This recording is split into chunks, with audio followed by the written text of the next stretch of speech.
एक नदी के किनारे दो पेड़ थे। उस रास्ते एक छोटी सी चिड़िया गुजरी और पहले पेड़ से पूछी, बारिश का मौसम शुरू होने वाला है, क्या मैं और मेरे बच्चे तुम्हारी टहनी में अपना घोंसला बनाकर शरण ले सकते हैं? लेकिन उस पेड़ ने मना कर दिया। चिड़िया फिर दूसरे पेड़ के पास गई और वही सवाल पूछा। दूसरा पेड़ मान गया। चिड़िया अपने बच्चों के साथ खुशी खुशी दूसरे पेड़ में घोंसला बनाकर रहने लगी। बारिश का मौसम आया और एक दिन इतनी जोर की बारिश हुई कि नदी के पानी का स्तर और तीव्रता बहुत बढ़ गई। इसी दौरान पहला पेड़ जड़ से उखड़कर पानी में बह गया। जब उस चिड़िया ने उस पेड़ को बहते हुए देखा तो कहा, जब मैं तुमसे अपने और अपने बच्चों के शरण के लिए आई तब तुमने मना कर दिया था, तो अब देखो तुम्हारे उसी रूखे बर्ताव की सजा तुम्हें मिल रही है।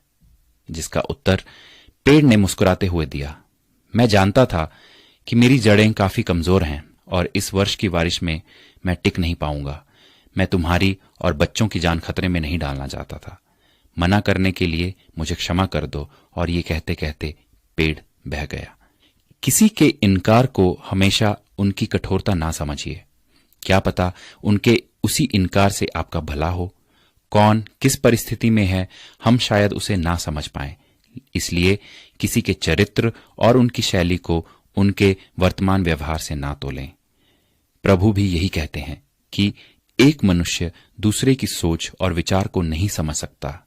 स्वयं प्रभु ही है जो मनुष्य को उसके हृदय से जांचता है, ना कि उसके रूप से। तो आइए दूसरों के बारे में ऊंच नीच से ना सोचकर सबको प्रेम और भाईचारे की नजर से देखने का प्रयास करते हैं।